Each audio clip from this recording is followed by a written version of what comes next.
to the pulpit, easier. If you're able to come closer, it will be easier. Let's have a choice from the congregation. This side, my right-hand side. What choice? Number 1. All right.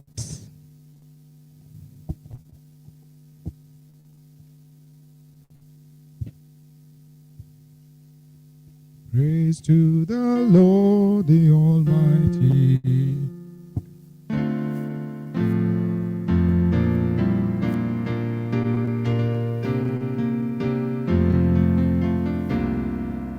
Praise to the Lord, the Almighty, the King of creation. All my soul praise Him, for He is thy help and salvation. Holy, O He, now to His temple draw near, joining in glad adoration. Ladies, stanza 2, let's go.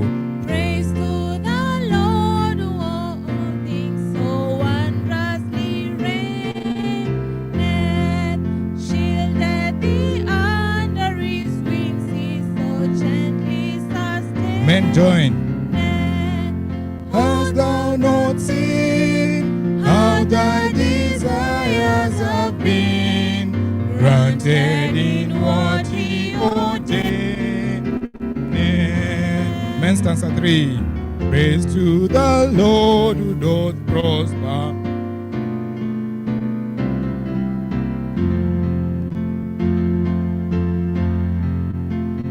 Hey, ladies, let's help men. They are struggling. Ponder anew what the Almighty can do, if with His love He befriend thee. Amen, amen. Now, for the people who are going to give us the next songs, you tell us something you love about your youth. Your youth. Check. Check.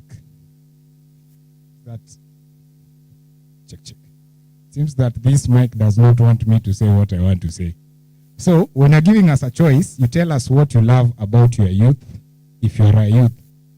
You're past the youth age, you tell us what you loved about your youth, and you give us an advice, us who are youths, what we could do that you didn't do.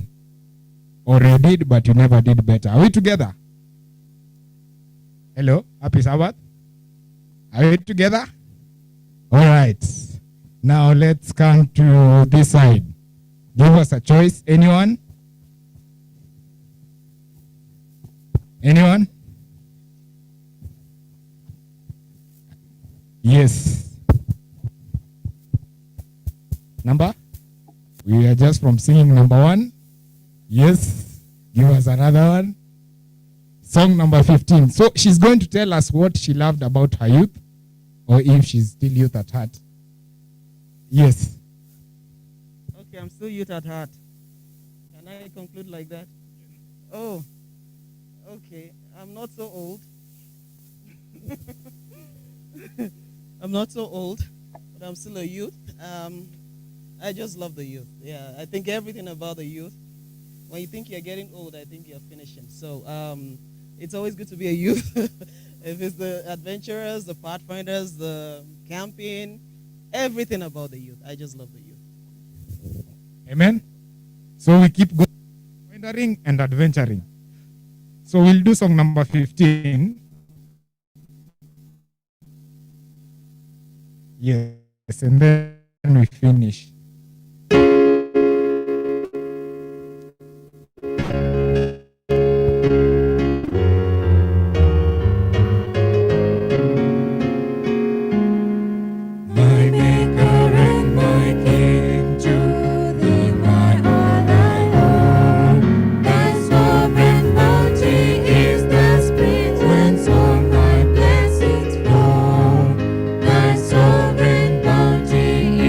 Spring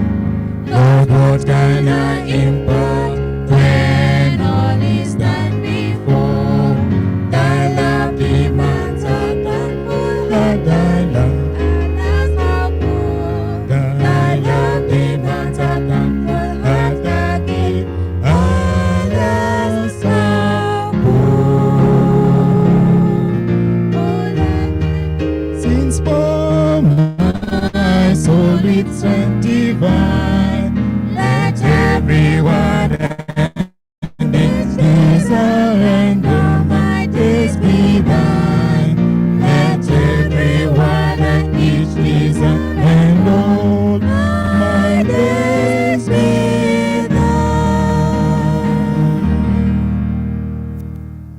Okay, we'll pray to end that session.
Good afternoon and happy Sabbath.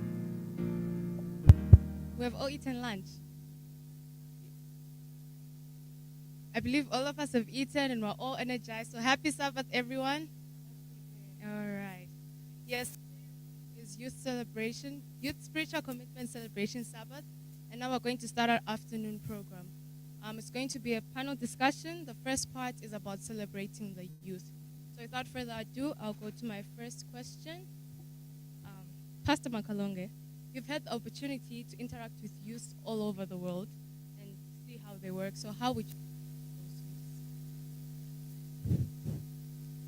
youth? Thank you so much, Cesar. There are many reasons to celebrate the spiritual commitment of our young people, and as you have said, all over the world. The Seventh-day Adventist Church is really enjoying the blessings of young people in the church. Our church is relatively youthful because the bigger percentage of the church membership all over the world is comprised of young people. The statistics are showing us that 86% of every baptism, 86% of people who are baptized in one given baptism, they are young people. Young people. So we celebrate the spirituality of young people and their readiness to accept the salvation of Jesus Christ. They're very flexible. They're always ready to serve. You go to our churches, you'll find young people in the PA system controlling the PA, choristering and doing so many things. So really we have reasons to celebrate. They're there. They are present. They are there. So we celebrate their presence. That's, I can say, generally. All right, thank you. You've talked about the youth in the world. Now I'd like you to talk about the youth here in AHCC. What do you celebrate about the youth here? Wow.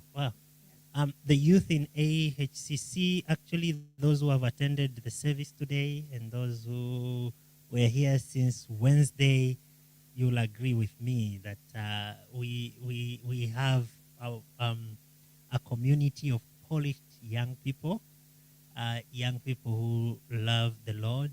I see some faces which are very, very regular in attending church service.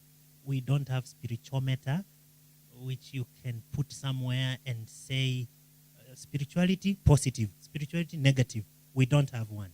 But we can look at indicators of their commitment, church attendance, the way they carry themselves, their behavior, the way they dress.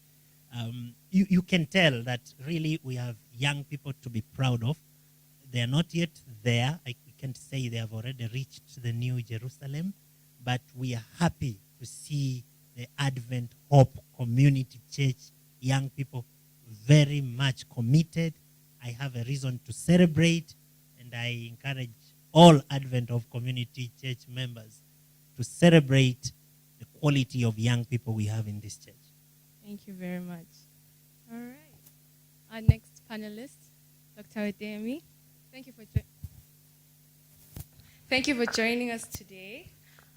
Your question is, would you please tell us about your youthful years and how you would celebrate your youthful years?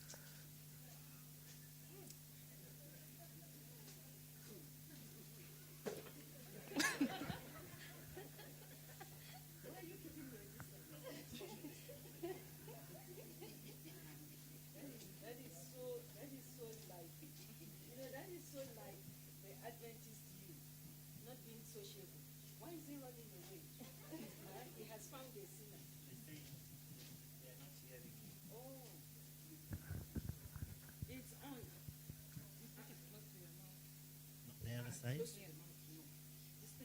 Extremely the other side? Yes, it is. You celebrate your youthful year now.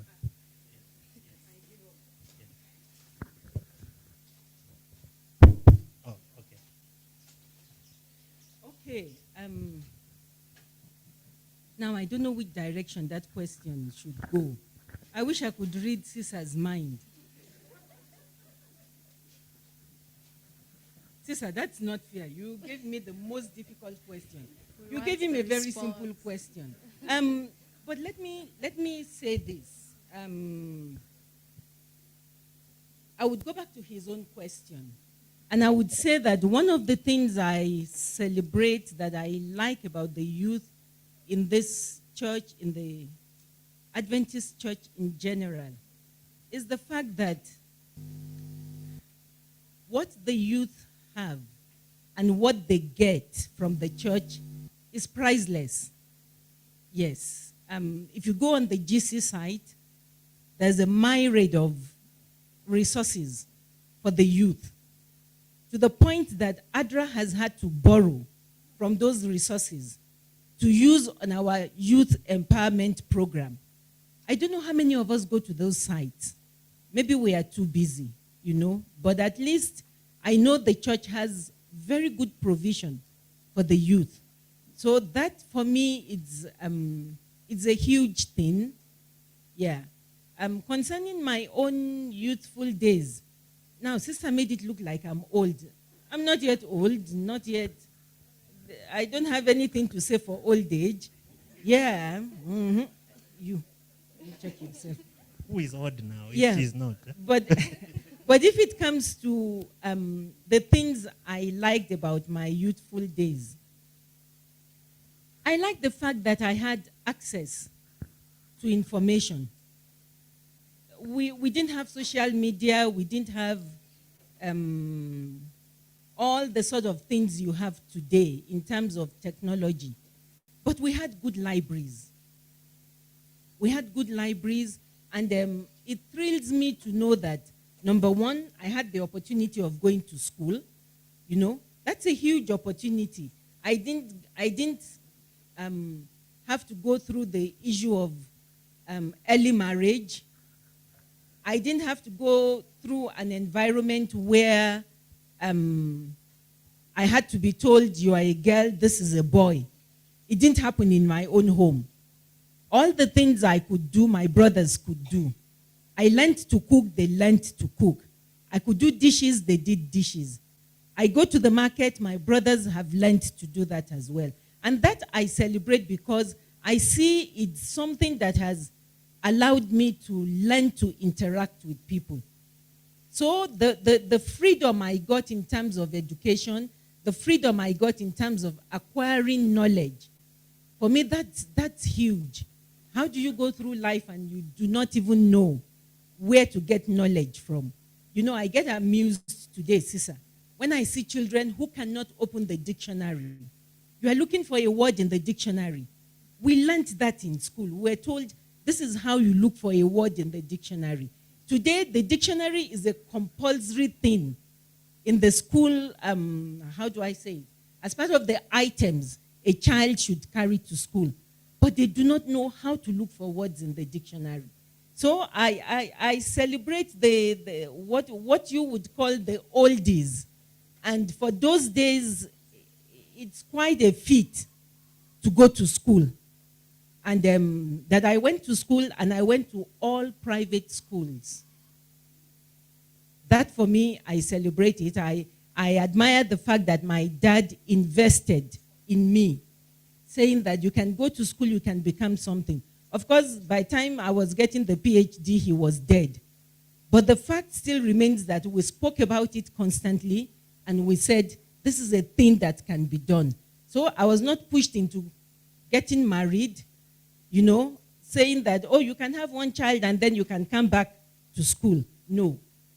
So those are things that they are things I hold dear to my heart. Thank you very much.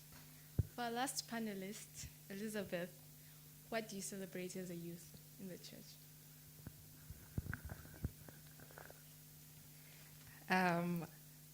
I celebrate being a youth. I celebrate being young. And I celebrate the energy that I have, that I can move from one place to another. Really, I love traveling, and I'm not yet tired of doing that. So I enjoy going to see new places. I enjoy meeting new people. And with this, we get to exchange ideas. We get to learn things about some people in some places. And I also celebrate that as youths, it's easy for us to learn from each other. It's easy for us to dream and say that by the time I reach maybe 35 years, this is what I would have. It's good to dream. I hear some older people say that when I was young, I used to think that way, but now, I can no longer think like that. This is the reality. So I'm glad that I'm not yet in that reality. Let me continue dreaming. And you see, it's good if I dream, I can be able to work towards it, at least so that when I reach that age. One thing, I think I was struggling with some decision, but then I asked myself a certain question. If I'm 40 or 50, and a younger person would come and ask me a question like, what do you do, or what course should I do? If I was not able to finish that course, will I be able to encourage this person to go and do it? No, I'll not be able to do that. If I'm not able to invest, will I tell this young person, go and invest? I'll say, go and look for a rich man, you see? So at least I can get and see what am I able to do as a youth, as a young person.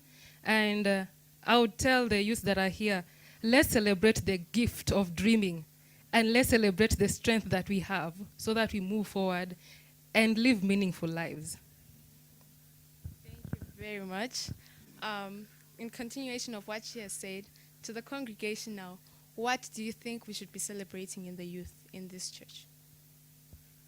So I'll open the floor. If maybe 2 or 3 people can just share 1 minute around there.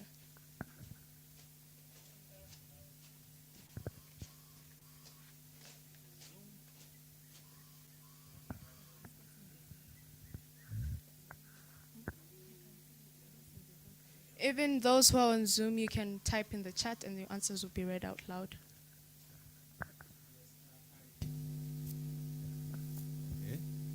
I just want to take the example of the union here in Nairobi. Recently, they sent all the churches to thank the youth for their contribution during the COVID time. Of the church was based on what the youth could do. So managing the platforms, getting us ready even to continue to spread the gospel in these unprecedented times. So I think this is something we need to celebrate in the church. It's true in the worldwide church. It is true also in our AHCC church. Thank you, Elder Bonde, for that. Anyone else?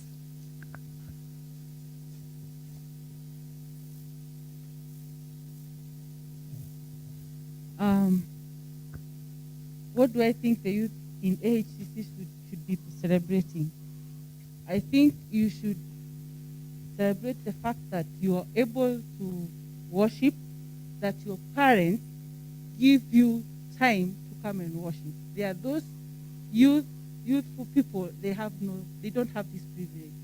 So you don't take for granted the time you have to come to church and do God's work. You also should celebrate that you have come to the realization that you are a youth and there are many bad things out there. That one alone helps you to be aware, to put your antenna aware or ready that I can only be safe here. Out there is not bad. So celebrate that you are here and you are able to realize that it's not safe out there, it's safe in here. Thank you very much. Anyone else have another idea that youth should be celebrating in this church?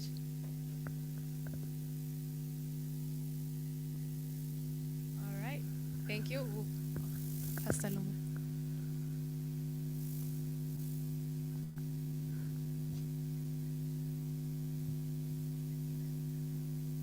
This is a very good forum for us to celebrate youth. I don't know, but I have never, ever had any case about pregnancies in our youth. I don't know. If it has happened, I don't know. I think that is something to celebrate. We have very faithful youths. Keep it up.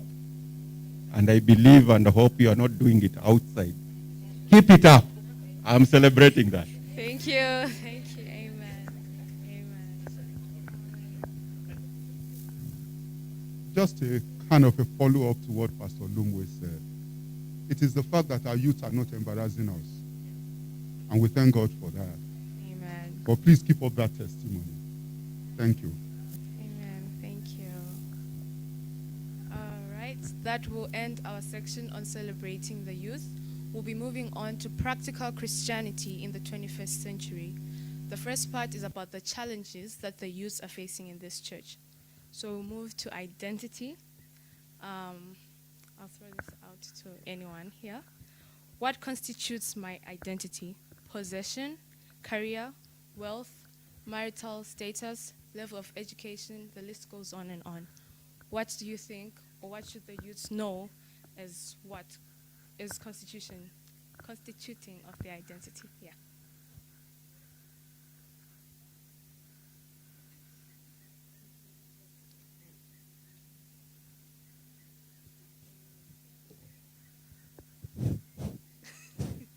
It's working. A very good question, sister. Thank you. What constitutes the identity of our young people? I really wish one young person could begin the discussion, because Lois want to start? Yes. Oh, who is that? Maggie. Maggie, want to start? Maggie, what constitutes your identity? Is it your education, your gender, what else? Wealth, career, your career, level of education. Education. Yes, Maggie. They're whispering here name. These youths. Yeah, they're saying name constitutes something.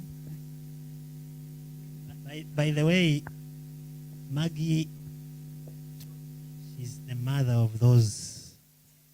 Are those all your daughters? I hope they are behaving today. So it's a good question, because really what Lisa has listed, unfortunately, and you can tell now where I am going to after saying unfortunately, there are some who think those are what constituting their identity, meaning to say who they are and who would they want the word to identify them with? Now, recently we've been having a slogan of the word church, pass it on. Now, we've been with pass it on for some times. And when we greet young people and ask them, pass it on, then they will mention three things. They will mention leadership, they will mention mission, and they will also mention identity. Now, and this was the challenge for older generation to pass on those items to younger generation. Now, we are Adventists, we are Seventh-day Adventists, and we are talking about the identity of a Seventh-day Adventist. And I would really be happy if our young people will enjoy the identity of being the children of God, of belonging to the remnant church of God, the Seventh-day Adventist church, and they will be happy to be known as committed young people to the Bible and the spirit of prophecy. That they will be wishing to be known that really they don't belong to this world. Their word is the word to come. And I know the list could go on.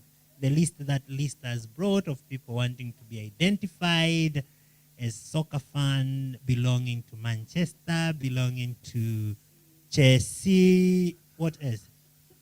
Yeah, Tunde, you seem to know. Arsenal, Liverpool, Manchester United. I don't know, Nyayo. Is there a team known as Nyayo? I'm sorry. But anyway, but you know, it should go really beyond that. That would be my challenge. That even when the career is removed, even when the worthy is removed, no one should ever say my life is not worth living because those are not there. No, you are the child of God, and that identity will never be removed, and that will never give anyone a reason to even commit suicide. Why? Because my boyfriend has what language they used to say as when your boyfriend has left you? They have done what? They have dumped me. Let them dump you, but your value, and I think identity and value now they are kind of mixed together. You should not be your most important identity should not be those things, but the fact that you are a child of God, this world is not your home, and you are destined for greater things. Okay, thank you very much. A different question, still under the same section, is how do we deal with stereotypes that are already put for the youth? I mean, there's drugs, porn, that we are rebellious, we're lazy, we're attention seekers, all these different stereotypes that they're out in the world and sometimes in the church. How do we deal with them, and how do we still find our identity even when we're faced with such situations?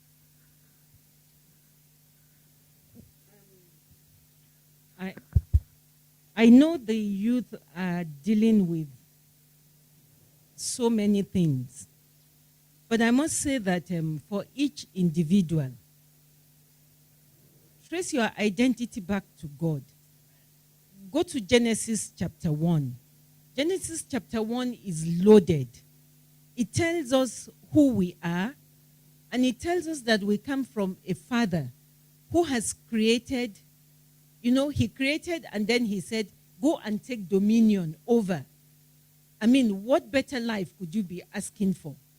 That you already have an inheritance from the moment you are created. And I think one of the reasons why we listen to all these things that Cesar has listed and why it would affect us is because we do not go back to our origin. Go back to Genesis, dear young people. If you find it an aversion to read the Bible, then don't count yourself to be inside the boat. Somebody said the Lord has created an ark of safety for us. And that ark of safety, how do you get inside? What's your passport for getting inside? How do we not know where we are coming from? We need to know where we are coming from, and that way you can get over all the stereotypes. Number one, the people who are stereotyping you, do they know you? I know quite a number of people think I'm rebellious. But how does God see me? I don't care about your opinion, honestly. Honestly, how does God see me? What is God saying about me? You know, Mrs. White said, I have to bring in Mrs. White. I know some of you don't want to hear that name. But if you do not read to gain knowledge, you are not going to know. Mrs. White says, if people have a passion for gossiping about you, she said, check yourself. Check yourself. And when you have checked yourself and you see that this is not God's own opinion about you, you can go your way. Leave them to gossip. If people talk about you now and they call you names and they say you are rebellious, do those names match you? And that's why I'm particular about the way my name is pronounced. I don't want any tag to be put on me that has no meaning. So if somebody says, this person is rebellious, ask yourself, are you being rebellious? Or are you standing for the right? Are you standing for the truth? Are you doing things because everybody is doing it? You know, like I once told Lolade, I said, I can't remember what was the topic of discussion. Then she said, but everybody. And I put my hand on her shoulder and I said, dear child, what is your name? She said, Omo Lolade. I said, Omo Lolade is different from everybody. You are not everybody. So as youth, ask yourself, those labels being put on you, does that mean you have to accept it? You can't accept it. You know, nobody is going to wash off the insult from you, but you yourself. Through the way you do things, through the way you behave. If somebody says you are lazy, excuse me, if you wake up at 11 a.m., what else can you be? In my culture, we say, Aro lojo, the morning is the day. Aro lojo, the morning is the day. That is, if you do not start early in the morning, when are you going to start? When did Jesus start praying? Jesus used to go early in the morning. That's what the Bible tells us. If you forget every other example, take yourself and align yourself with Jesus and say, how did Jesus behave in this instance? You know, did you think Jesus was waking up at 11 a.m.? We are told he helped his parents. What are we doing at 11 a.m.? Just waking up. The cock crows when? So early in the morning. You know, and when we miss waking up early in the morning, I can safely tell you, you are missing out on something good. So we have to ask ourselves, those names being given, are they my names? I have a friend. She's fond of calling every other person's child who has a boyfriend or who talks to every boy they find on the road as a prostitute. And one day, I had to ask her, I saw your daughter talking to this boy. Does that make her a prostitute? So you need to ask yourself, how is it going with you? Don't just accept a label. People can put labels. By the way, sister, you can't stop people from using their mouths. You can't stop them from calling whatever they want to call. But it is for you to act out what you know that you are. And that is by doing that which is right. Yeah. She talked about using drugs. She talked about watching things. I would say that when it comes to the issue of watching, don't just open that site. Tell yourself, I'm not going to open it. It got to a point where I had to tell myself, on days when I'm fasting, I am not looking at my phone. Why? It distracts me. I open WhatsApp, I have 26 messages, and I'm fasting. I need time to pray. Now I start answering those 26 messages. When do I get to pray? I have set an alarm on the hour I want to pray. And then I have 26 messages to look at. I'm not going to look at them. So I had to tell myself, on days when I need to do serious work, I don't get to the office first and open onto Facebook. What is happening on Facebook that is related with my duties? They can come later. Yeah. Thank you very much. Yes. Yeah, thank you. By the way, Dr. Tunde, young people are wondering, 26? Only? Lucky? Only? They deal with hundreds, yeah? So, I have to say 26 yeah. to be on the humble side.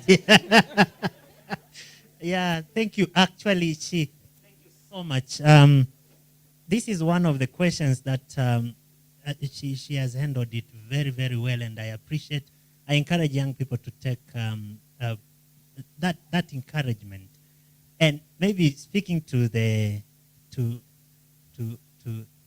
parents and elderly people. If there is something which is very discouraging, is to make those blanket assumptions. That when you see young people, you say these are those ones. Jesus was sitting one day, and a lady came innocently with a perfume and, wiping Jesus' feet. The guy at the corner, Jesus, I wish you knew. Jesus said, I know even last night what you did with this girl. Yeah, so when you say they are prostitute, maybe you are the first witness. Maybe you are the first witness. So let's be careful, because we have really discouraged many young people who are fighting the spiritual battles. And many of us think the points of our weaknesses when we were young are also experienced by our young people today. That is not right. And there are some other innocent statements we make, but they are cause of a lot of pain to young people. You go to this girl, and now we are talking about identity. What's wrong with you? You are not married up to now. Oh my, yeah. So what do you want her to answer you? Are you looking for a wife?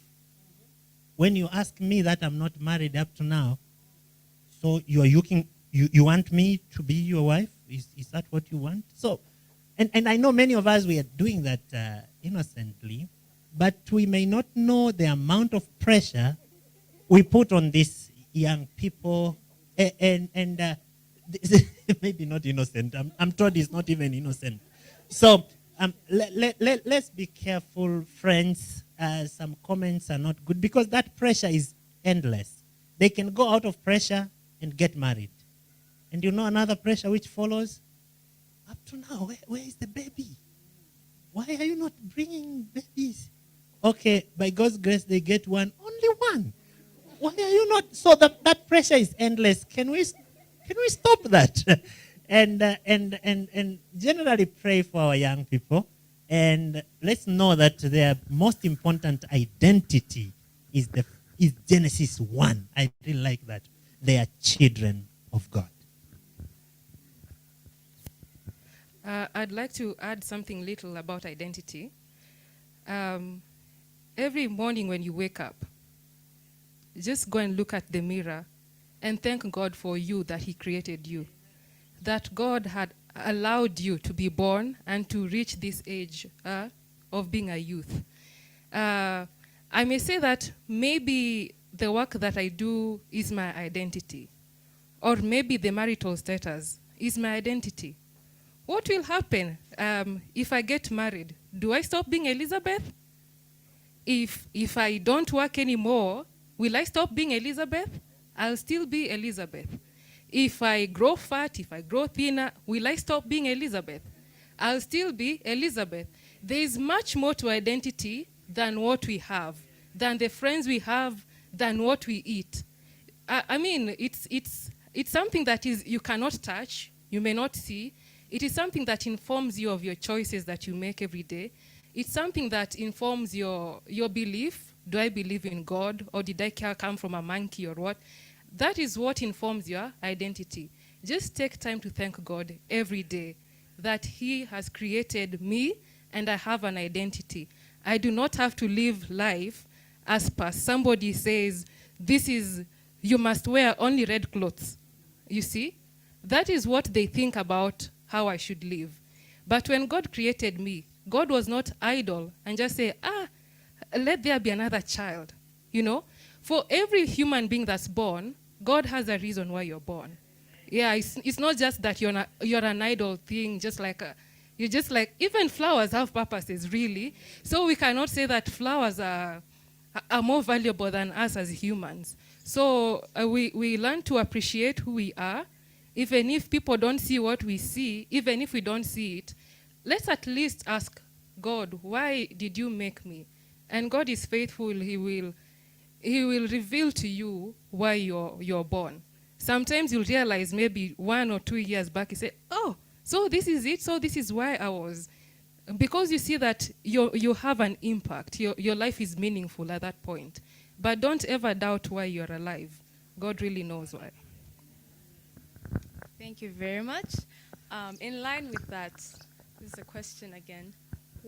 As a youth, what positive difference can I make in society?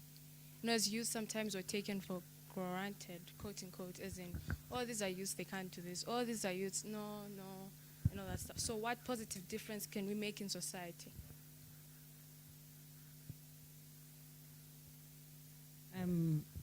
I think you are making the positive differences already. You know, I I look at young people today, and those who know how to use the phone will tell you the older ones don't even know half of it. But the younger people can explore, you know.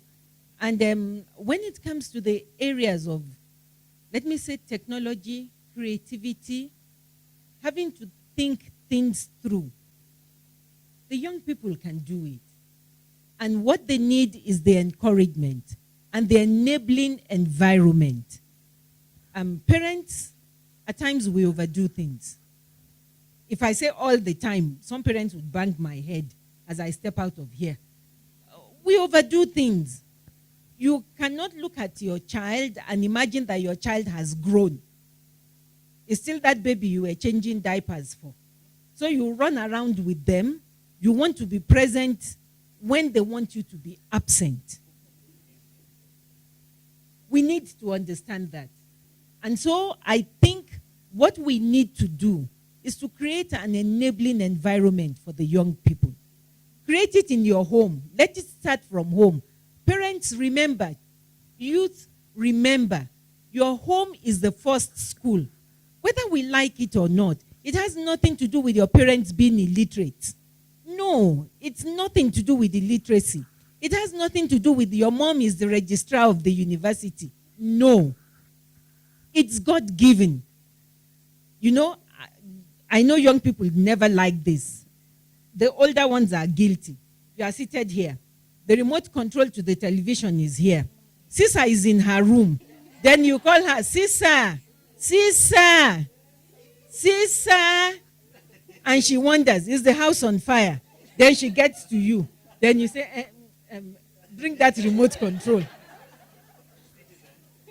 Yes, change it to Citizen.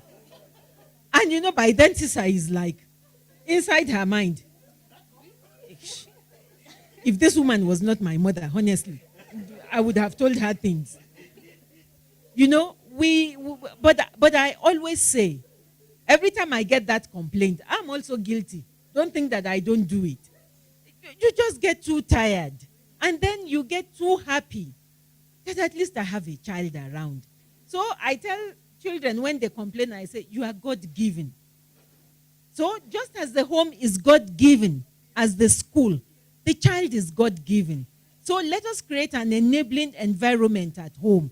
Let us not shut them down. And let us not tell them, I don't think you have reached the age where you can reason. I sent a few, parents say it. To say, I don't think you can reason now. When are they going to reason? I sent a clip to Stella the other day, and a parent was, I don't know where that parent got the lollipop from, but he shut the door, he was licking the lollipop, the child was behind the glass. That child went and picked the hammer. The father quickly opened the door and passed the lollipop onto the child. What do we see in that story? We think the child is destructive. I told Stella, I said, this is a child that is using the problem-solving skills that are God-given. As young as that child is, he knows that he's the owner of the lollipop.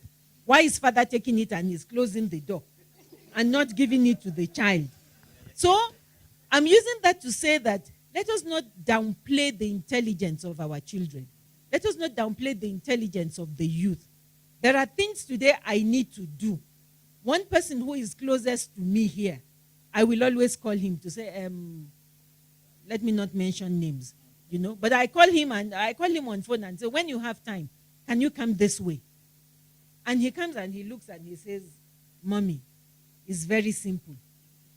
If I knew it was simple, why did I call you? It's because I didn't know. So let us not downplay their intelligence. Let us not think that they cannot reason. Let us sit and reason with the young people all the time, please. Let us not push them aside. Even when we dress, women, ask your child, how do I look? Do I look smart in this dress? I once saw a lady on the way to the office and I said, wow, this skirt is nice, but the blouse, forgive me for being outspoken. I said, but this blouse is not going well with the skirt. Oh, she said, my son said it, but because my husband is not home, I did not believe my son. It gave me an opportunity to give her a lecture. I lectured her. I said, how dare you turn down the opinion of this young man? You only want to reason with your husband. You can reason with this young man. So young people, I say that your opinion counts, but you have to make it count in the way you present it as well, and in the way that the environment permits you to present it. Elizabeth said dream. It's good to dream, but you have to put your dreams into action. You can't spend all day dreaming and not bring out action from the dreams. You can't spend all day wandering around, to say that I like adventure, I like to move around. We all love to move around. We all love to go to places. We like to see new things. But can you bring action out of it? And that is where the youth has the pride of age over and above the older people. You see something, make sense out of it. Make it sensible. Today, in today's world, I know quite a number of young people. They run mobile snack shops, mobile food shops, I can't even run any mobile thing now. But the younger ones can do it. And now is when you have the strength to think and to do. The older person thinks, can lay out the strategies and give it to the younger ones to do. But the younger person has the ability to think it through and do it. Go ahead and do it now. Don't wait until tomorrow. Don't wait for your father to do it when you have the ability to do it and present it to say, Dad, I'm thinking of this. I'm looking at it this way. But when you come up in guards and you say, hey, I know nobody listens to me in this home, or you refer to your parents, you guys. The moment you say you guys, we turn off. We tune off completely. Who are guys? Who are the guys? But if you come and you say, Dad, do you know I'm looking at this thing from this angle? This is the way I see it. He may not see it that way instantly. I would give an example, please. My niece has an idea. She knows she's not an A student. And she has accepted that she's not an A student, but she has managed to push on to the university level. And so she's studying economics. She decides, right now, I can do some online trading. COVID-19, the lockdown, permitted it. So she goes online, she advertises. She tells people, this is what I have to sell. Are you interested? She puts it on her WhatsApp. And She collects the money, goods are delivered to the owner or the person who has paid. And I looked at it, I said, this girl knows her shortcomings. She knows what she's able to do. And so she says, when I finish in the university, I can go on and continue with this. I have another niece who is very brilliant, super brilliant. And she's a lawyer. She actually grew up with me. And then she goes ahead. She knows how to spin around money. She sits and she goes onto the Forex line. She's not stealing anybody's money. But she says, this salary I'm taking, let me not eat everything. Let me not use everything to buy the latest clothes. Let me not use everything to buy the latest shoes. She puts it as an investment on the Forex line. I mean, for older people, I will have to think twice. If my money does not come back, what will happen to me? But for the younger ones, now, Elizabeth said, if you do not invest, how do you teach others to invest? Now is the time when this super brilliant child can invest not only her brains in terms of reading books, but in terms of the money she's earning. So young people, go ahead and speak out what you think in your mind. Say it out, because if you do not say it out, you cannot call us guys and expect us to understand. I don't understand how I look like a guy. I'm me. So don't say you guys. Just come and say, auntie, mom, dad, I'm thinking along this line. And then it gets to be solved. You can always use the brain of the older people to buttress what you are thinking and to build it up. Thank you very much. I'm going to open the floor to the congregation, just one person for about 1 or 2 minutes. If you can just share on what has been said, value, identity, of anything else. Pastor.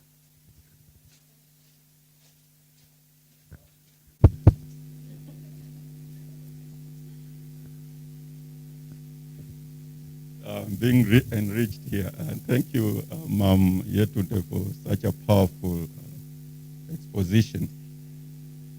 In line with the 21st century. First of all, let me start by saying this is a challenge both for youth and the parents. Some of us who are not brought up in that age of phone, telephone, or mobile phone. Now we have children who are always on phone, and it is really disturbing us. Let me be honest, I have 2 daughters, all right, and I'm not reporting them. I hope they're not watching. But I want to talk in 3 dimensions. One, the aspect of love, and then the aspect of stigma, and then the aspect of self-esteem. Now, actually, I was preaching somewhere last Sabbath, and they said, you know, critically looking at this whole idea of 21st century culture has nudged God's love among families. You enter this family, everyone is on a gadget. Someone is on in the bedroom, another one outside in the balcony. Now, when are we going? And we are actually living together as strangers. My concern as a baby boomer kind of age is that, can we be considerate? Yes, we can be on our gadgets and do all stuff, but can we be considerate as a family and bond and come together, play together, joke together, 1 hour or 30 minutes, so that we bond? So on the side of youth, be considerate to your parents. You're not going to be with these parents forever. Some of us will die, and you'll think about us when we are not there. Enjoy us when we are here. And for parents, let us create those moments. Let's take our youth for an outing. Sometimes they are that way because we don't entertain them. And like Dr. Yetunde said, when they come closer to us, we just point fingers. Now, on matters of stigma, again, sometimes, and I like the way Dr. Yetunde said, you have to believe in God and believe in yourself and believe on who you are as an identity. If you start looking at people and think you are always being targeted or people look negative about you, you'll never grow. Even if you are foolish, I tell people, even if you are a foolish person in the class, Now, the one talking, at some point in the primary school standard 3, I was last in the class. And with that position or that the upbringing I had, if I didn't believe in God and believed in myself and believe in what God can do through me, I would not have been where I am. So youth, believe in yourself. You have potential. Actually, you read 1 John chapter 2, it says, I write to you, youth, because you have actually defeated the devil. You are strong. You have defeated the devil. That is very important, positive mindset. And then the last one, stigma. It is true sometimes we stigmatize our youths by how they dress, what they say, or how they, like when my girls call me, you guy. Sometimes I don't think about it, but I think sometimes when we are sensitive, we think they are not respectful. But I think it's a matter of culture, and so we need to just learn on how to adapt and live together and teach one another in a more loving manner. Thank you. Thank you very much. Okay. One more person. Thank you Two. for allowing one more person. The issue of stereotype, the way I say it, please, is like each one of us, if you have never, and I wonder who will say I've never been stigmatized here. Okay? Stigmatization is a glorified name for gossiping. People say what those who don't know you at all, they talk about you as if you sleep on the same bed every evening. It's gossip. And please, if you have never experienced it, be ready. Be ready. Your question, sister, was how do we deal with it? How should youth deal with it? Isn't it? A very brief story. When my wife and I were still in Malawi before we came to Kenya, we were going home one year, and we passed through Addis at the airport. And one way or the other, the flight, as usual, was delayed. And there was the talk among passengers. And a particular couple started talking. And as we were talking, we joined the conversation. And after about 5-10 minutes, I'm not sure if it was the woman or the man, turned to us and said, wow, this is what the world should be. Where are you from? And we said we are Nigerians. Oh, you should have seen their faces. Wow! Nigerian, this is strange. No, Nigerians are never like this. Tell me. Somebody who had never met me. I was super stereotyped. Then I said, fine. Can you please from today also start saying that you have met Nigerians who are good? Youths, please, the best way to deal with stereotyping, with stigmatization, is do good. All the training, all the sermons, all these talks, these workshops, Bible study, worships at home, morning and evening, make use of them. Thank you. Thank you very much. I think there was a hand right here. Yes, Pastor.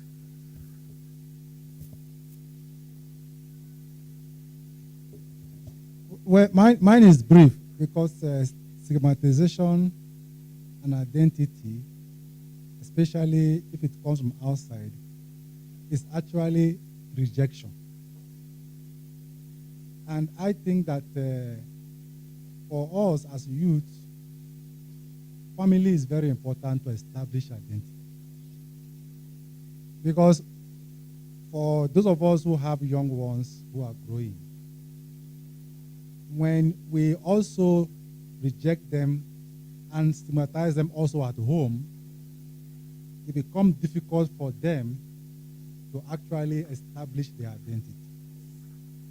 So I would want to encourage that the home actually should be the environment where youth should find their identity, and where also youth should know their value. I think it will be deceptive to assume that you will always be accepted outside. But it will be very much hurtful if you are rejected inside. I also think that let's not even also assume that as youth, everybody will applaud us, whether in school, whether in church, whether among our peers. There is no way. There is no way. And that is simply because they do not know exactly who we are and what we are going through and the struggles that we are going through. And so they only evaluate us based on the external. And most times the lenses they wear are quite defective. But the homes where we come from, I think, have a very strong role to play in enabling you to establish what identity. I don't think that many youths today who committed suicide more because they were rejected outside, but it's because they are rejected where? Inside. I don't also think that many youth today who are able to maximize their potential, we are affirmed more outside than where? Than inside.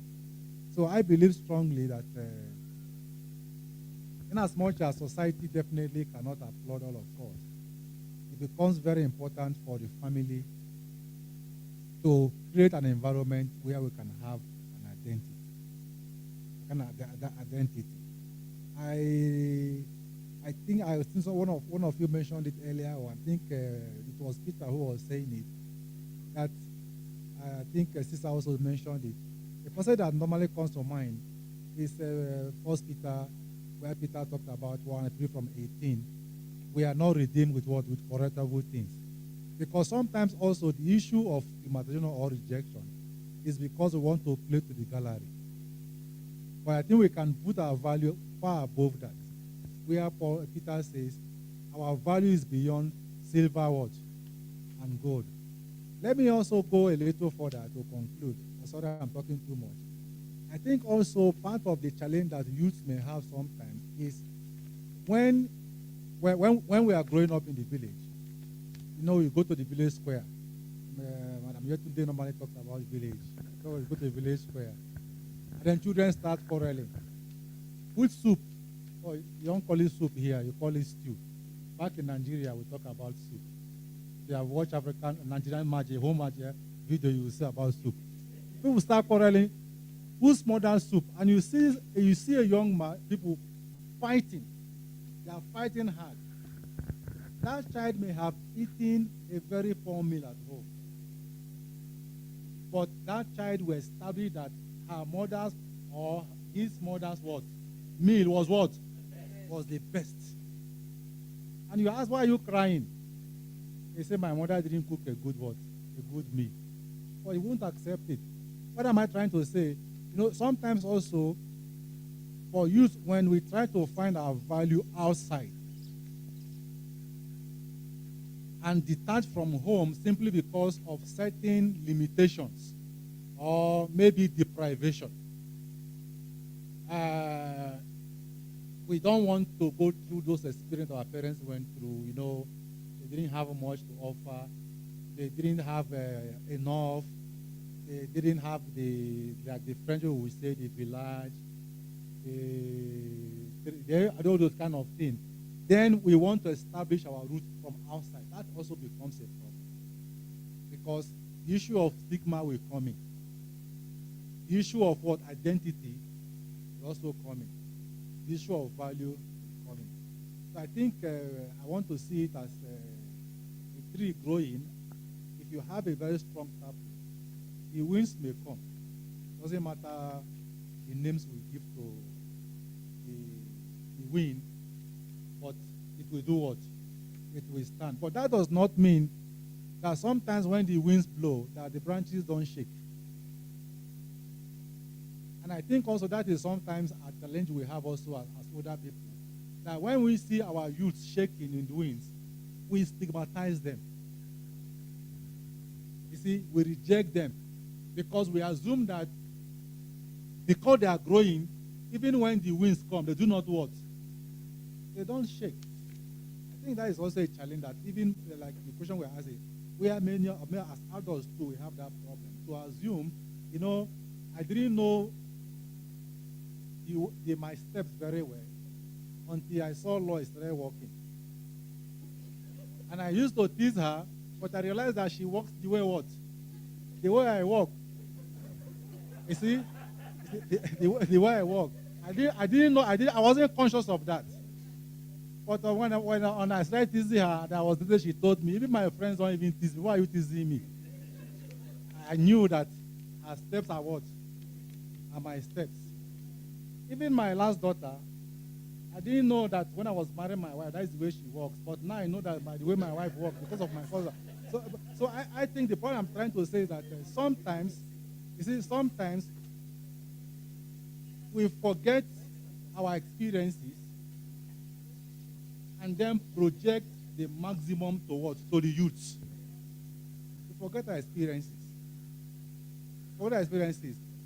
So, and I think that actually will, if we also are able to recall our experiences, we may not have made those mistakes, but that does not mean that we didn't make certain other mistakes. So I think that it is good for us also to look at the environment and see that we don't reject these children, even when they are rejected where? From outside, so that they can have that value and have that identity. I think I was spoken too long. Thank you. Thank you very much. I know Lois will forgive me when we get home. All right. We'll be moving on to a different topic, livelihoods. So, Pastor Makalongwe, how can youths of today make a living in an economy with no jobs?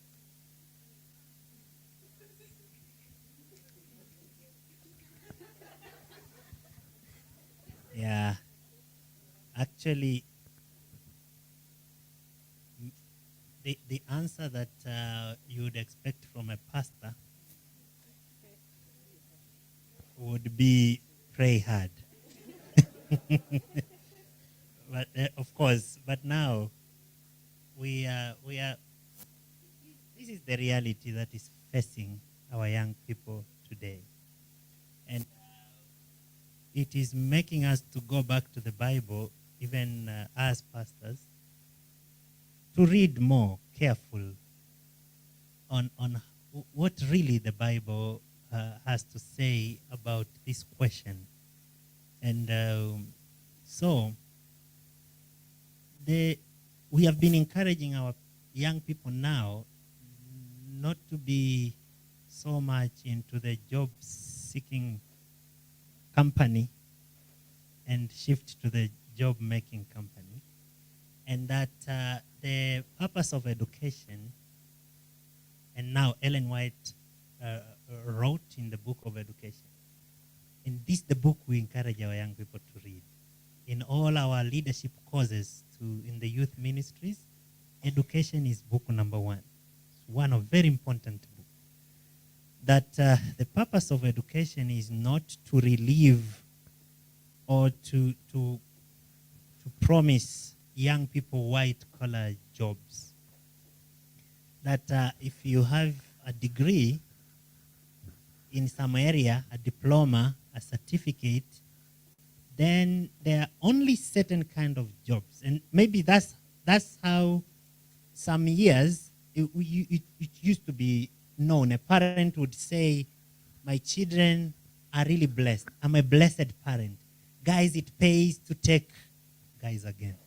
It pays to take children to school. You see, my children have studied, and this one is sitting in the air-conditioned room in a certain, the number what of the, whatever of offices. And you see, that used to be seen as the sign that someone has succeeded, someone has studied. But we are taught now to teach our young people to love manual labor, the discipline of manual labor. Actually, it came before even sin. Adam was tasked to work, to sweat. So sweating is not a curse. It is a time that we need to teach our young people to get out of those mentalities. And the purpose of education is to help the educated person manage his or her environment. If you have education and you cannot manage your environment, then maybe you're not educated. And unfortunately, many of our education systems are cramming, and so our young people are not taught to think critically and to solve problems. Let me finish by a pastor. One pastor was assigned a remote district, and he was there. The house of a pastor was shabby, very bad, and he had just come from, by that time, many of our pastors were studying this region from India, Spicer Memorial College. So he came with his master's degree, and the brethren said, "Oh, so you think you are coming to scare us with your degree? We'll teach you a lesson." And the guys who were sitting on committee, they were certificate holders, and so this one came with the master. They said, "No, he's scaring us." So they took him to a district, and the guy was humble, and he said, "I went to school, and by God's grace, I am educated." He went there after 2 years.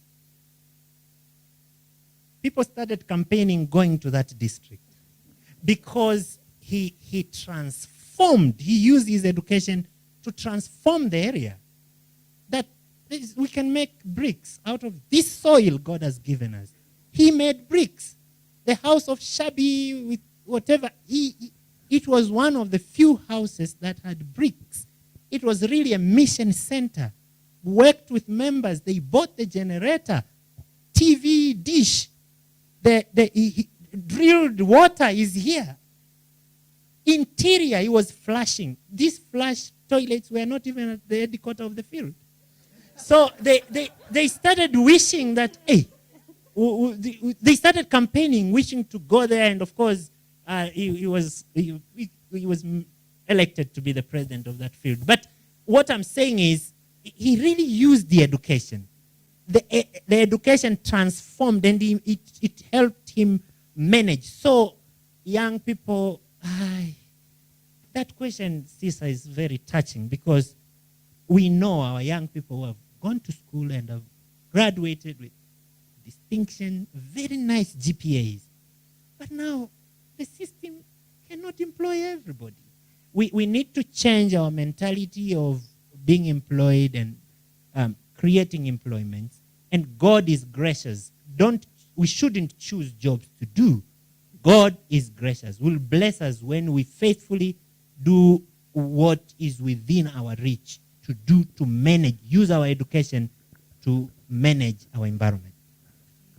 Thank you very much. A follow-up question on that. What sets of skills should we as youth be learning? You know, as you're saying, the system is kind of breaking apart, if I can say yes. So people are not being able to get employed, but they can be doing other stuff, as you can say, make jobs. So in making jobs, you need to have a certain skills that you're making jobs in. So what sets of skills do you think us as youth should be acquiring?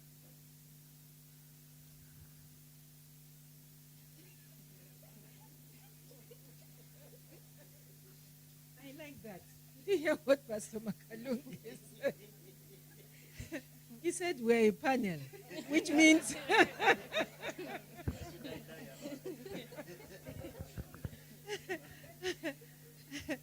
no, I am honestly, I think there are quite a number of skills we can learn, which is beyond me, you know, and what I would like to, the way I would like to look at it is to try not to bring out my You know, like I have a huge misgiving about the African educational system. Not the traditional one. The traditional one teaches you to fit into the society. But you see, when I compare when I went to school to what I see today, we were taught in school to be citizens of, number one, the home, number two, the nation, number three, the world. Today, children don't fit anywhere. They don't understand that this is a global thing. They don't understand this is a family thing, you know, and they do not understand this is a national thing. And I just get overwhelmed looking at children being turned out from school. Do you know that if you miss entering the university this year, or you miss passing out, you know, leaving the university this year, next year the competitors are times 10, which means it's going to be more. And so I think each person must understand that there are basic skills for survival, number one. Number two is that in the Adventist community, every child wants to finish, not only the child, even the parent. We start to look for where to put our child within the church system. And like he said, the system is overwhelmed. It cannot take everybody. And so, and I don't know, I hope nobody will stone me for this. At times, I think it is wrong to bring the young people into the church system early. Yes, because they cannot speak to the older people they find there, and they cannot move, they cannot grow, and yet we insist that they should come into the church system. What are we doing with them?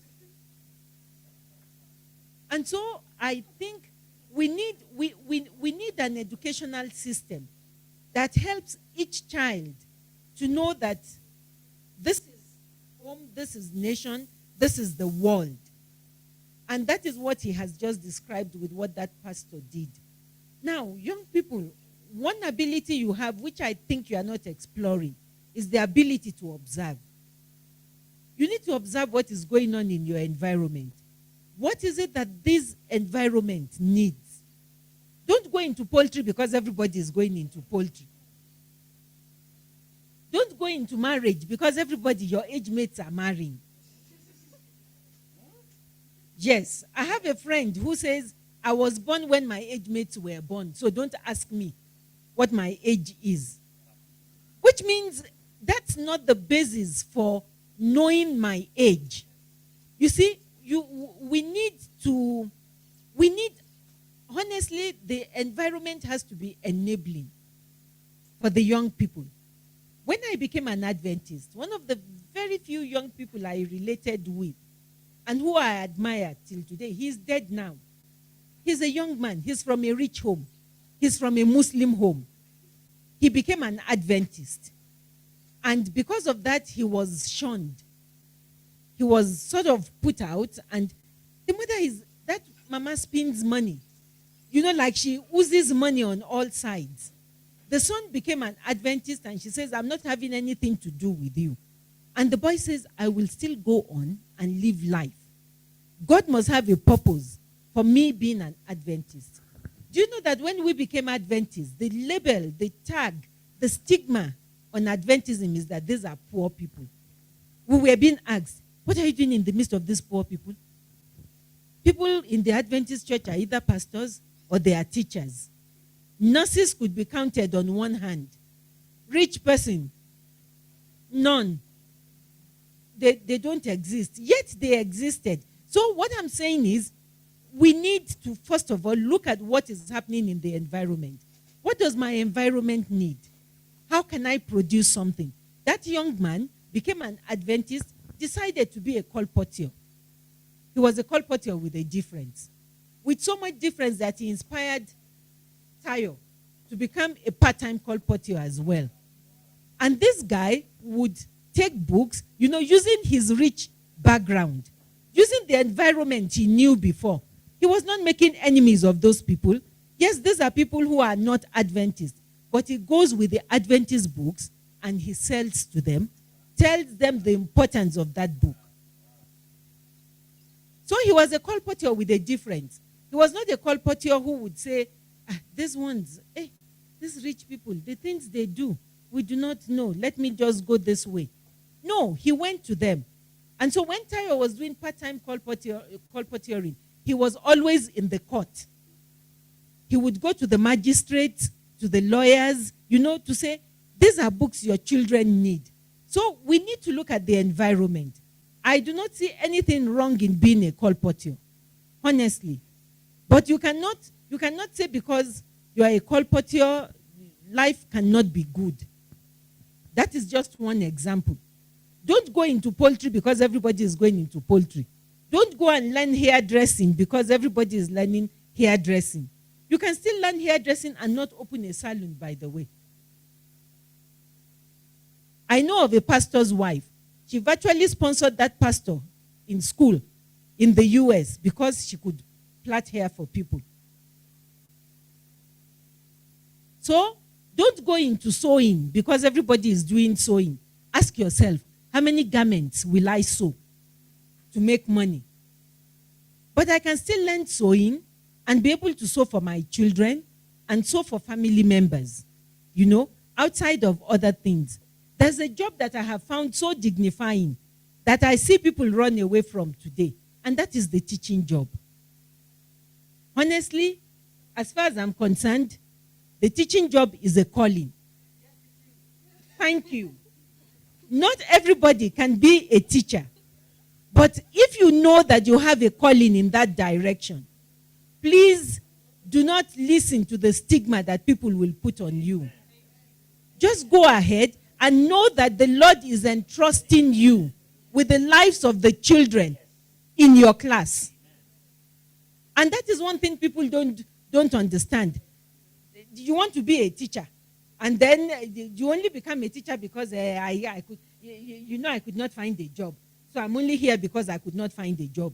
Honestly, if I'm a principal and I hear that, I will kick you out. Yeah, because you are not fitted to be entrusted with the lives of people. I know young people who have gone into driving cabs. Today it is called Uber, it is Bolt, it is whatever. But one message I give to all those I know who do that business, I tell them, I say, have you looked at it? That people who enter into your vehicle is because they trust you. We are entrusting you with life to say, you can move me from point A to point B. See it as a dignifying job. I spoke to one man like that.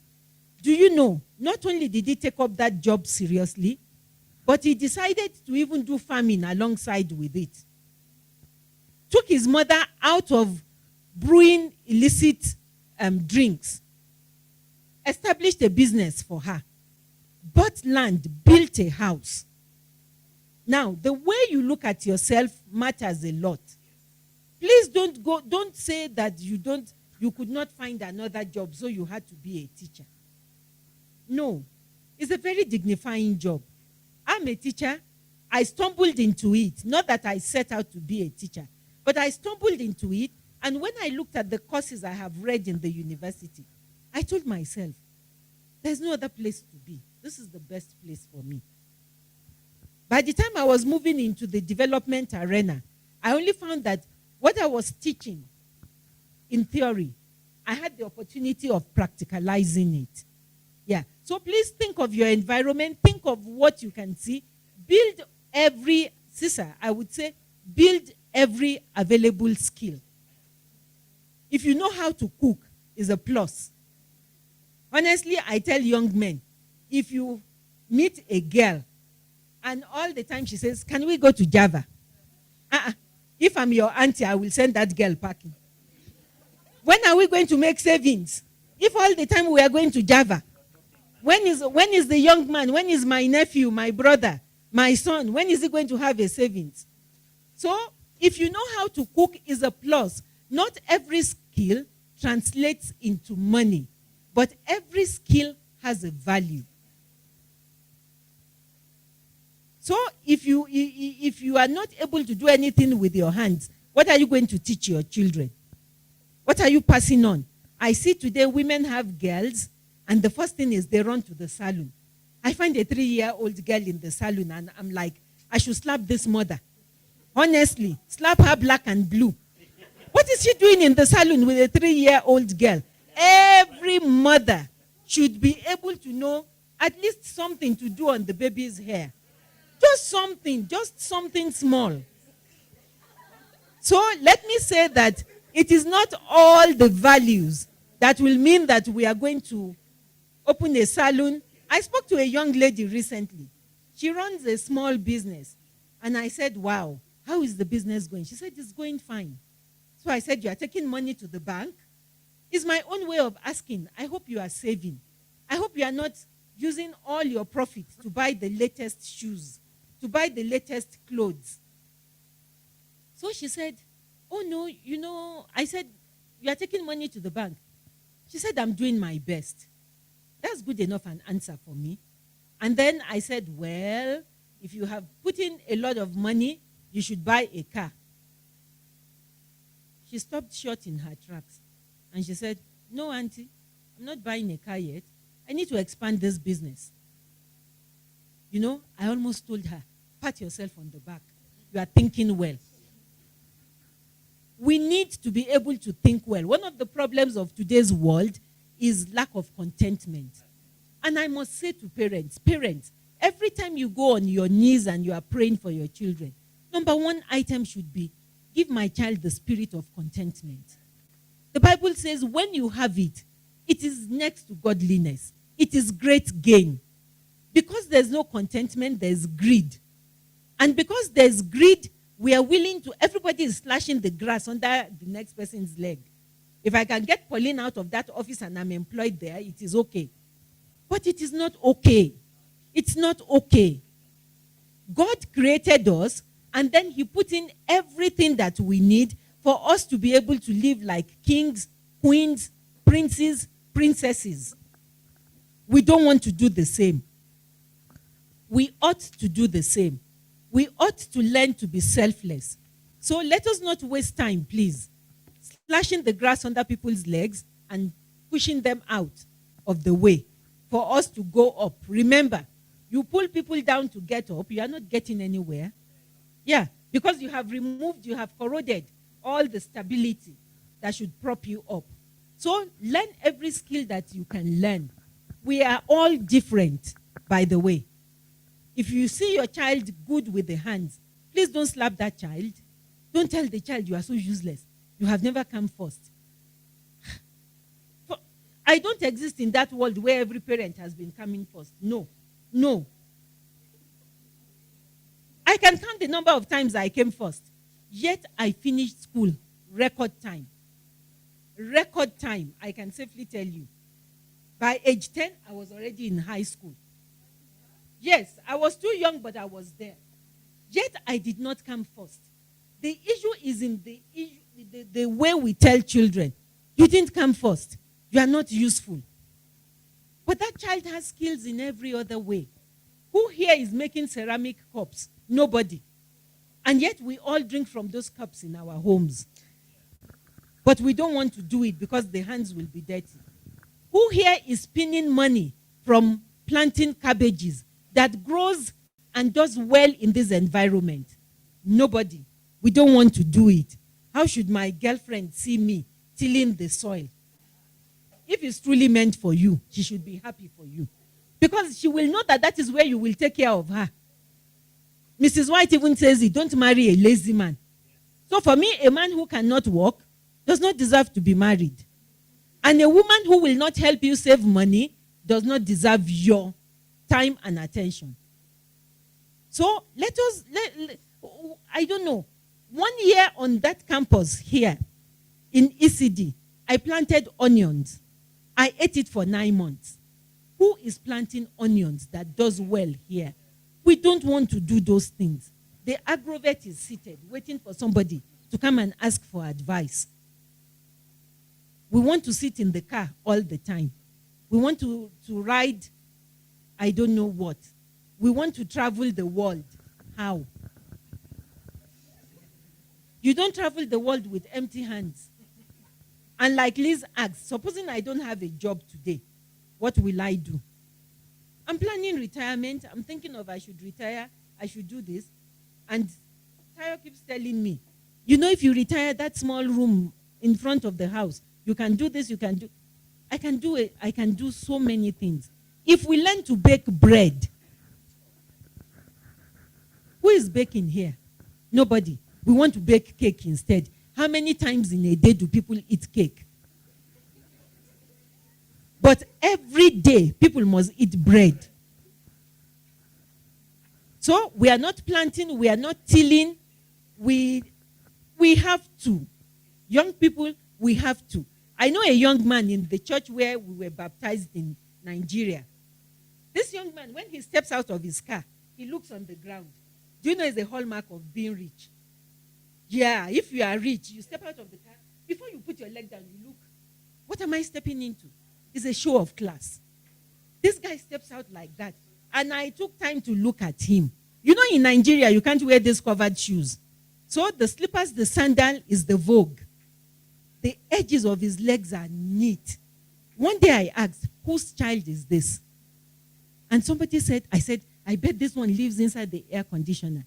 And the person took me by the hand and said, I need to introduce you to my auntie. So I asked him, what do you do for a living? He says, I'm a farmer. And I grow cabbages and cucumbers. So I said, who grows for you? He said, I grow and I have people I have employed. You can be an employer of labor. It just takes knowing what is needed in your environment. And I would close it this way. If people in Karamoja, those of us who know a little bit of geography, Karamoja is one place where nothing should grow. If people in Karamoja can plant watermelon and make money out of it, I ask myself, what am I sitting doing there in ECD? Why should I give Mama Mboga my money every day? Every day you need sukuma, you go and buy. Now I'm talking of the women. Every day you go and buy sukuma, 5 shillings. Go and plant sukuma. Take that 5 shillings and put it into the church building project. Yes, we need it. We need to finish that building. So please, people, young people in particular, let us use our hands. I know a boy who went through the university and all he did was to, what do you call it? Kiyonzi. You know, shave the hair for people. His parents could not afford to pay for him to be in the hostel. He slept inside his shop. He goes to the library, he goes for his lectures, opens up, people are queuing. He would shave their hair for them. We can do something. I believe that. We can do something. I'm a firm believer in it. Young people, you can do something.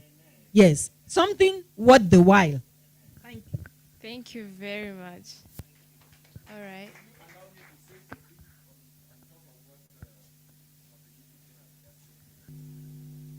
Sorry to hijack you. So I thought it really very important. If you listen very well to what Dr. Yetunde said, she insisted on 2 things. Watch your environment, look at your environment. And she also said, don't do just because others are doing. So this is what we call innovation. Look at your environment. Look at the way people are doing things. And think, how can we do it differently? And you can come out with a different way of solving problems. And that makes the whole difference. Many people, then if you go that way, you don't even need to look for employment. Now, to the second part of the question, well, we are talking about skills. It is true, if you go, just Google, you Google soft skills. This is what some of the things that are very needed. But let me just mention 3 of them. Communication. Sometimes if you look at very well, communication is very key. So communication skills, whatever you do, even if you are creating employment, self-employment, you are creating your own product, you are inventing, communication skills are very important. Then number 2, social skills. because you have to interact with people. So these are very important. Then number 3, character traits. You see, whatever you do, you will relate with people.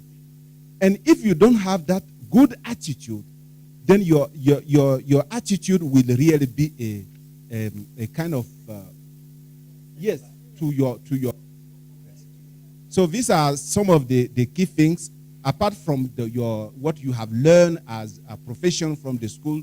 But look at those soft skills, and you will see that they are very, very critical.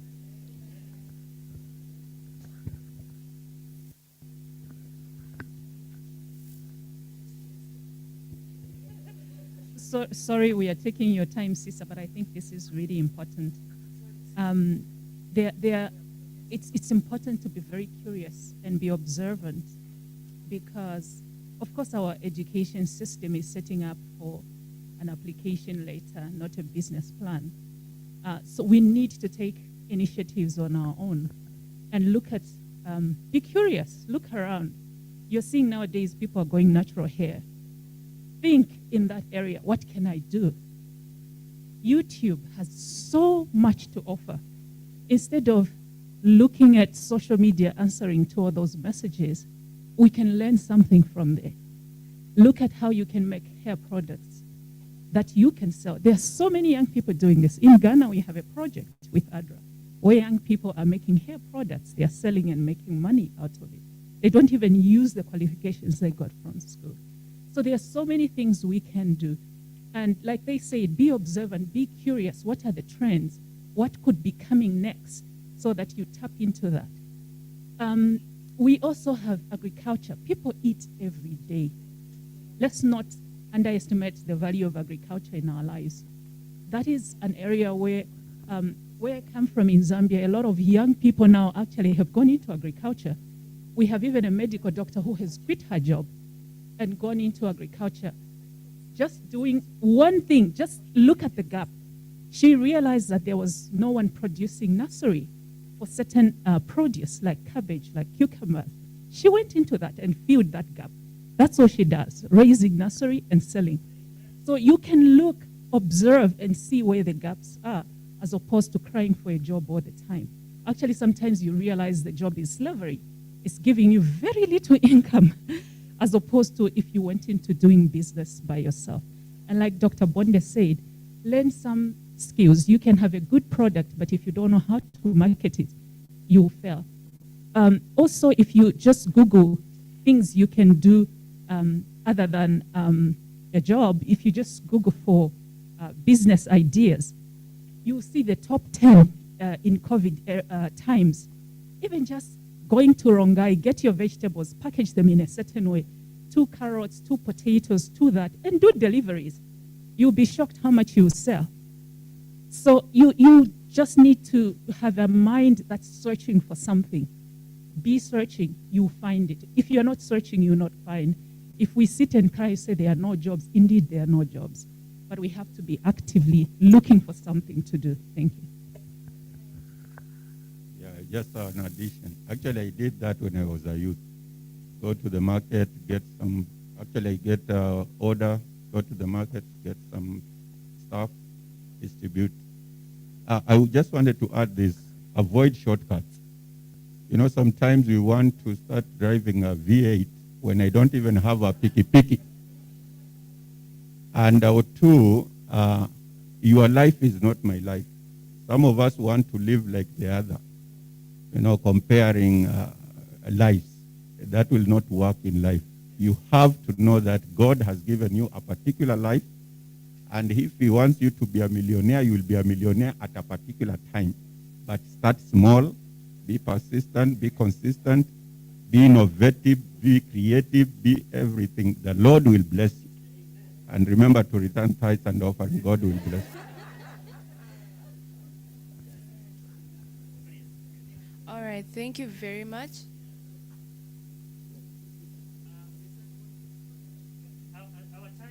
Yes, our time is gone. Please, how many youths are here that what we are discussing now apply to?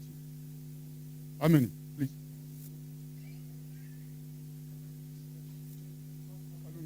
No, they are not in the majority. They're not in the majority. And this is what is paining me personally. Okay? We are crying all the time, we need help. And when the help is coming, I was just reminding Lee, what we are discussing now, I discussed it with the youth one Sabbath afternoon last year.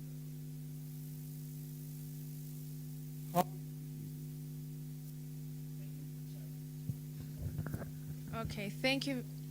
There's one.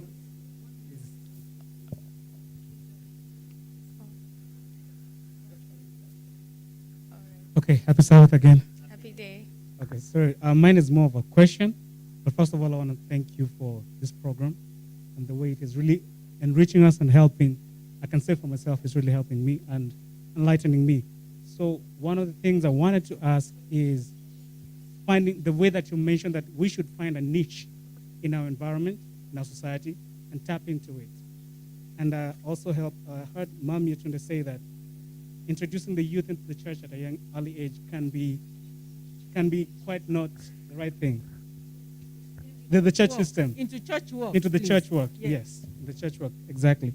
So I was thinking that some of us as youth, the youth, we've grown through the church.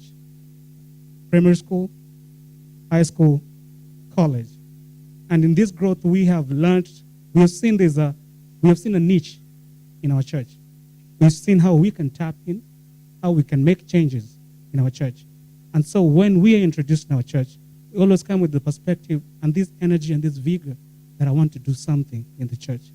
So how can we work together with the people who are already there in the system to understand that we're not here to take your jobs, or we're not here trying to push you over. We just want you to use us, and also maybe you can listen to us and help us also to understand, because I know as youth we can be very enthusiastic and very vibrant, so much to a point that we can maybe go off the rails. So how can we work together so that this is a niche in itself, right? Because in the church I believe that we can do a lot in the health part of the church, in the education part of the church. So how can we work together with the ones who have already been there, can say the pioneers, to understand that we want to bring something in the church of a different nature. Yeah. Oh, and one more thing I wanted to say, that I think one of the projects that I think as the youth of this church we can work on, or we can benchmark on, is what I've seen other churches do. That we can also start creating income for our youth department without having to do something else. Also, we can start either doing a Sunday church car wash for the church members, so that we can tap into that. And I believe there are many more ideas that guys can come up with. Or guys, I mean the youth. So there are many more ideas. I believe we sit down and we open the platform to them. They can come up with that we can create an income for ourselves. So that's part of the niche. Thank you. All right, thank you very much. All right. We'll move to our last section, then we'll wrap up. Our overall theme is I am committed, I will go. So if someone can just describe the concept of commitment in 1 minute, and then someone else answer the question, what commitment looks like, what factors cause people to commit or not to commit, and then how we as youth can build commitment to worthy issues like mission. 1 minute each.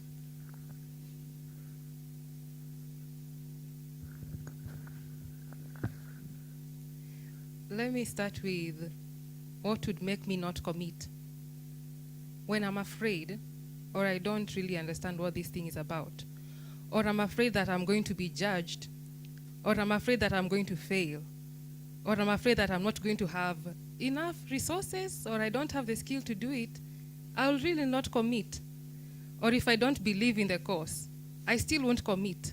So these are things that maybe I'll have to look at it and sit down properly, maybe with a notebook and a pen or gadget or whatever, and I write down, like if it's missions or it's starting a business or what. So I write down about it. What is it that I want to do?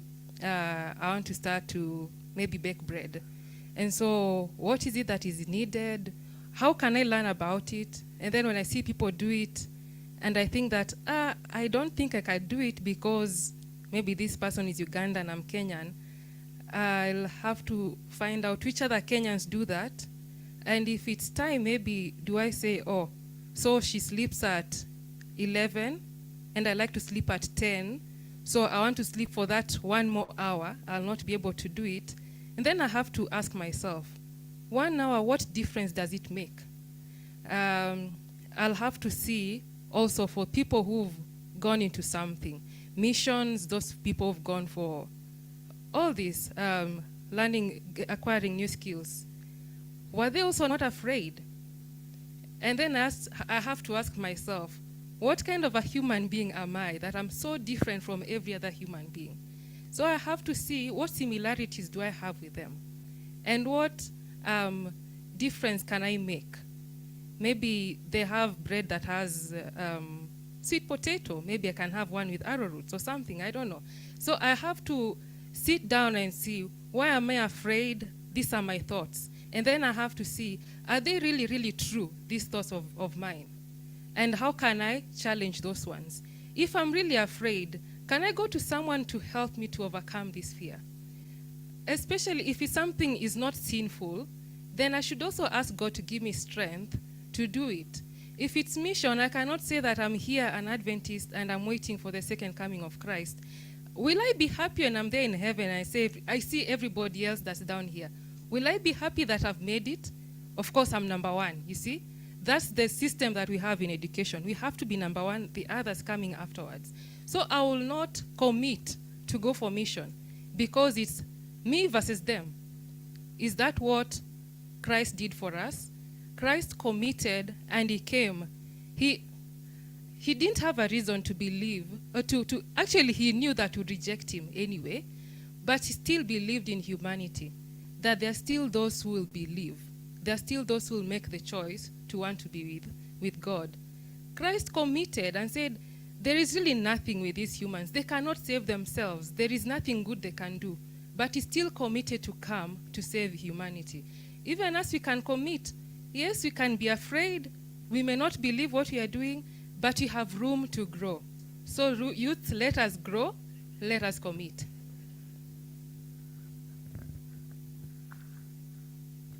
Pastor? Okay, well, on the concept of commitment, so she has answered the factors that cause us not to commit. So how can we build commitment as youths in church, in mission, in different places, spiritually? How can the youth build a spiritual commitment? Because today is a spiritual commitment celebration. We are celebrating the spiritual commitment of our young people. How can they do that? We've been speaking about celebration. That means we've been celebrating. It's already done. It's happening. It is already happening. And very soon after this session, we'll have a moment with young people by themselves, where they will put down things now, itemize things out of what they have heard from the discussion. I believe it is being done, and what we are celebrating today is the result of what they have already done. It was mentioned by our preacher this afternoon. He outlined it very, very well, and I believe we were there to listen. The best place to begin our commitment is at the feet of Jesus, because that's where the journey begins. There is nothing we can do on our own. So he mentioned about Bible study. He mentioned about prayer, and now the issue of mission has been mentioned. I find this to be very simple factors, 3 factors, very simple: Bible study, prayer, and mission. Going out, working, not only walking with Jesus, but working with Jesus also. They may sound to be very simplistic and very straightforward, but they are loaded. To me, I find them to be really, really loaded. You cannot miss the results If you are diligent in your devotional life, you cannot miss the positive results. And the preacher said, if you ignore, again, you cannot miss the negative results. So I think the best place to begin is our personal devotion with Christ. This is beyond family devotion. You and your God. If today we will ask you, a young person, which book of the Bible are you reading now in the Bible reading program? Will you say, I think I read Proverbs 22 verse 6 yesterday? So what are you going to read this evening? I'll just open the Bible wherever I fall on, and that will be it. So you don't have the plan, the devotional plan, personal devotional plan. For spiritual commitment to be there, that's the best place to begin. I would encourage my friends, our young people, there's no shortcut to that. Just as we have said in issues of our earthly incomes and success, with this, there's no shortcut. Your parent cannot do it for you. Your pastor cannot do it for you. Your best friend cannot do it for you. It is you and your God alone in the room where you read, you pray, and then you give yourselves to work for the master. Now, I don't want to say a lot because I know we have a session, and these are some things which we are going to itemize them and to put them in practice. Thank you. Thank you very much. This brings us to the end of our program this afternoon. Thank you very much for the panelists for joining us. Thank you to the congregation for being interactive, giving your opinions, advice. This has been a very informative session. Thank you for those who joined us on Zoom. We're going to ask Pastor Makalonge to pray for us to close the program. Before Pastor prays, I just want to say that for young people whose parents can afford it, a school is a business that never fails. A school is a business that does not fail. If you start a school business and it fails, there's a spiritual thing that you are missing out on. A daycare, a crèche, whatever the Kenyan government says is the rule on how to start a crèche, you can look into that. People will never stop producing children. Jesus is coming. It's not one of the things that will stop before he comes. So you can, and this is a great need in this neighborhood. People run helter-skelter. Where do I put my child? What do I do? And you find a 3-year-old being sent to school. If there's a crèche, if there's a daycare, they can go there. 3-year-old, 4-year-old, below 5 years, they are not school materials. Please, let nobody cheat you. Don't waste your money. Put them in a crèche. One of these young people will start one. You go put them there. Wow, thank you. And the question of our brother, we will. It's one of what we are going to discuss after this. So I think allow us to put it there because we have taken the department's time, but it was important for our young people. Thank you. Shall we pray? Our friend Jesus, thank you so much for creating us. Thank you for dying for us. Thank you for loving the young people. You love them so much, Lord, and you want to take them to heaven when you come. The devil also loved them with the other love, not love to save them, but love to destroy them. And he knows they have strength, they have beauty, they have, all that he needs to lead the world into chaos. And he wants to use them to do that. Father, we are seen today young people committed to saying no to the devil and yes to you, Jesus. They want you to be their Lord. They want you to be their Savior. They want you to lead them. Accept their commitment today. And Father, your Spirit was here. You spoke to all of us. All the silent prayers that we have been offered today by parents, by young people, listen to them. All the resolutions, unspoken resolutions that have been made after your children have heard what have been shared and said here. stamp them with heavenly seal, and help them to put them into practice. Bless the young people of Advent Hope Community Church. Bless the young people of East Central Africa Division. Bless the young people of the world. In Jesus' name, amen.